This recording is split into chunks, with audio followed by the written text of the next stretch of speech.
Hello दोस्तों, सभी को गुड मॉर्निंग, गुड इवनिंग।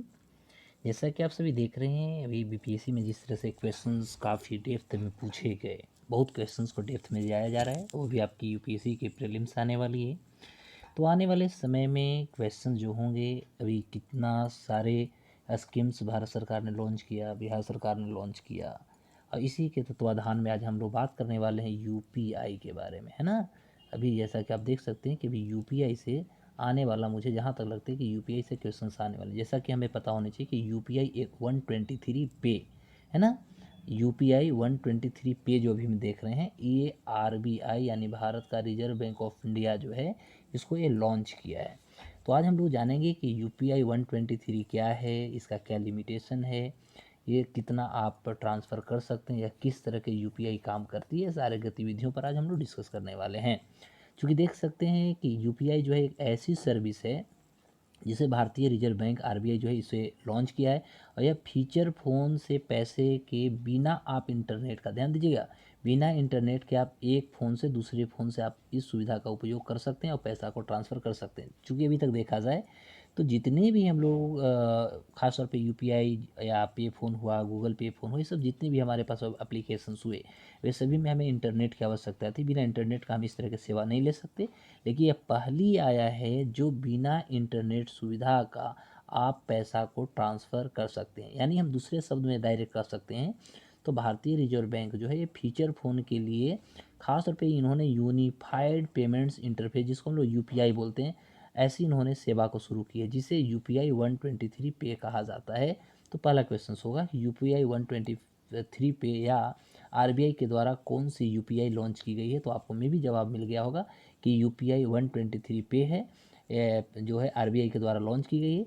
और सबसे बड़ी बात है कि यह बिना इंटरनेट सुविधा का हम एक फीचर फ़ोन से दूसरे फीचर फ़ोन में पैसा को ट्रांसफ़र हम कर सकते हैं। अभी देखा जाए तो भारत में लगभग 40 करोड़ से अधिक फीचर फ़ोन उपयोग करता है भारत में। ये डेटा को आप याद रखिएगा, लगभग 40 करोड़ फीचर जो फ़ोन है, फीचर फ़ोन के इस्तेमाल करने वाले अभी यूजर्स हैं, जिनका इस सुविधा का सबसे ज़्यादा लाभ मिल रहा है। यूपीआई 123 पे की बात करें तो ये भारतीय रिजर्व बैंक ने 8 मार्च 2022 को ही लॉन्च किया था। तो आने वाले इसमें बहुत सारी भारत सरकार जो है बदलाव भी करें, वो सारे गतिविधियों पर हम लोग डिस्कस करने वाले हैं। क्योंकि यूपीआई पेमेंट जब हम बात करते हैं तो इसमें कुछ हमारे पास लिमिटेशंस भी दी है। क्योंकि जब एनपीसीआई की बात करें, एक्चुअली एनपीसीआई का फुल फॉर्म होता है, क्योंकि एग्जाम में अक्सर ये पूछे जाते हैं एनपीसीआई का फुल फॉर्म क्या होता है साहब। तो एनपीसीआई का मतलब होता है national payment corporation of India. ये जो है इसके द्वारा एक या कह सकते हैं इंस्टेंट पेमेंट सिस्टम यूपीआई जो है लॉन्च की गई है, जो ऑनलाइन पेमेंट्स सबसे ज़्यादा पॉपुलर माध्यम बन चुका है आज की डेट में। आज की डेट में यदि देखा जाए तो लगभग 20 करोड़ से भी ज़्यादा जो हमारे ट्रांजेक्शन्स किए जा रहे हैं, ये इसी के माध्यम से किए जा रहे हैं। और इसकी वैल्यू जो है करोड़ों, हज़ार करोड़ में भी अभी देखने को मिल रहा है। यूपीआई जो है हमारा आईएमपीएस जो इंफ्रास्ट्रक्चर इस्तेमाल करता है, और बहुत कम समय में यानी चंद सेकंड कह सकते हैं, देखते देखते ही हमारा पैसा जो होती है एक अकाउंट से दूसरे अकाउंट में ट्रांसफ़र हो जाती है। तो यह एक बहुत बड़ा भारत के लिए, हमारे लिए यह एक कह सकते हैं कंट्रीब्यूशन है, उपलब्धि हासिल हुई है जो आरबीआई ने कर दिखाया। और ये पेमेंट का जो माध्यम होती है पूरी तरह से साहब ये फ्री होता है, ये चीज़ों को याद रखिए, पूर्ण रूप से कंप्लीट फ्री होता है। और यही कारण हो सकता है कि ये सबसे ज़्यादा आज की डेट में हमारा खास तौर पे ऑनलाइन पेमेंट जो होती है इसमें सबसे ज़्यादा इम्पोर्टेंट या कह सकते हैं पॉपुलर होते जा रहा है। तो यह एक सबसे इम्पोर्टेंट चीज़ें होती है। उसके बाद हम कह सकते हैं कि यूपीआई का जो हम मदद ले सकते हैं, चौबीसों घंटा हम इसका से ट्रांसफ़र कर सकते हैं। ये सबसे बड़ी कह सकते हैं कि हमारे लिए उपलब्धि है। एनपीसीआई की वेबसाइट पर यदि हम जाते हैं तो वहाँ से जो हमें कुछ इन्फॉर्मेशन प्राप्त हुआ, इसको हमने किया तो यूपीआई के माध्यम से एक बार में अधिकतम आप 2 लाख रुपया का ट्रांजैक्शन कर सकते हैं। अगर कोई यूजर भीम यूपीआई का इस्तेमाल कर रहा है तो भीम यूपीआई की मदद से आप ट्रांसफ़र भी कर सकते हैं। लेकिन आपको याद रखना होगा कि एक ट्रांजैक्शन में आप 1 लाख रुपया से ज़्यादा ट्रांसफ़र नहीं कर सकते। मतलब आप एक बार में 1 लाख रुपया के अधिकतम जो आपकी होगी, यह ट्रांसफ़र का आपका लिमिटेशंस बनाई गई है। इस तरह से हम एनपीसीआई के जब हम वेबसाइट पर गए तो वहाँ से इस तरह की हमें जानकारी मिला, और इस जानकारी के आधार पर मैं भी ये बात को बता रहा हूँ। तो एक बैंक अकाउंट से एक दिन की लिमिट भी है, 1 लाख रुपया ही आप ट्रांसफ़र कर सकते हैं एक बैंक से दूसरे, मतलब हम कह सकते हैं कि एक अकाउंट से एक दिन में एक बैंक से आप जो ट्रांसफ़र करने की जो प्रक्रियाएँ होगी वह लगभग आपका 1 लाख रुपया होगा। अब मुख्य रूप से हमें देखना होगा कि यूपीआई ये जो लिमिटेशन जो है, ये लिमिटेशन कितने प्रकार के होते हैं। तो एक्चुअली देखा जाए तो जो सुविधा हमें उपलब्ध होती है तो हर बैंकों का अलग अलग लिमिटेशंस बनाया गया है। लेकिन यूपीआई पेमेंट्स की यदि हम लिमिटेशंस की बात करें तो तीन तरह से हमारे पास है। पहला क्या है कि पहला लिमिट जो होता है एक दिन में आप मैक्सिमम ट्रांजेक्शन कर सकते हैं।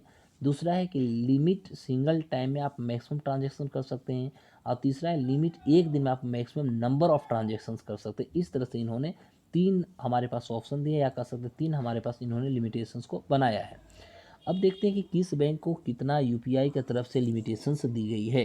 तो देखा जाए तो स्टेट बैंक ऑफ इंडिया, चूँकि भारत का देखा जाए तो भारत का सबसे बड़ा मतलब कॉमर्शियल बैंक है।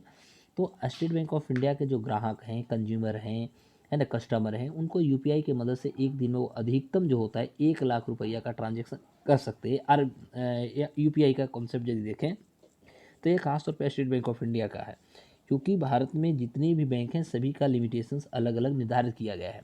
वहीं बैंक ऑफ बड़ौदा की यदि हम बात करें, जिसे इंटरनेशनल बैंक ऑफ इंडिया कहा जाता है, तो इसकी लिमिटेशन है 1 लाख रुपया। पंजाब नेशनल बैंक जो भारत का दूसरा सबसे बड़ा कॉमर्शियल बैंक है, इसका भी लिमिटेशन है 1 लाख रुपया। एक्सिस बैंक का 1 लाख रुपया। आईसीआईसी बैंक के लिए भी 1 लाख रुपया निर्धारित की गई है। लेकिन आईसीआईसी बैंक के कस्टमर 24 घंटे में अधिकतम 10 ट्रांजेक्शन्स कर सकते हैं। ये बहुत बड़ी कह सकते हैं कि आईसीआईसी बैंक के जो कंज्यूमर्स हैं उनको इस तरह के लाभ दिए जा रहे हैं। तो गूगल पे यूजर्स जो हैं उनके लिए भी है, जो बैंक्स में जो भी है, तो गूगल पे यूजर्स जो होंगे अपने बैंक से 25,000 की लिमिटेशंस उनके लिए तय किया गया है। तो ये गूगल पे जो यूजर्स हैं उनके लिए ये दी गई। तो सभी बैंकों को अलग अलग हम कह सकते हैं उनके ट्रांजेक्शन्स करने का उनका लिमिटेशंस दिया गया है, रकम का लिमिटेशंस दिया गया है। तो जैसा कि भी हमने देखा कि यूपीआई, अभी आप देख सकते हैं यूपीआई तथा सिंगापुर के बीच में अभी भारत सरकार और सिंगापुर की सरकार के बीच में भी अभी हमने देखा है कि एक ट्रीटी हुआ है, समझौता हुआ। वो समझौता क्या हुआ है उस पर भी हम लोग आगे चल करके उस पर डिस्कशन करेंगे। आगे हम लोग डिस्कशन करेंगे यूपीआई 123 पे या यूपीआई के साथ सिंगापुर की सरकार ने क्या दोनों के बीच में समझौता हुई, उस समझौता पे हम आगे डिस्कस करेंगे। अगले एपिसोड में फिर हम इसी पर डिस्कस करेंगे। तब तक के लिए नमस्कार, बाय बाय एंड जय हिंद।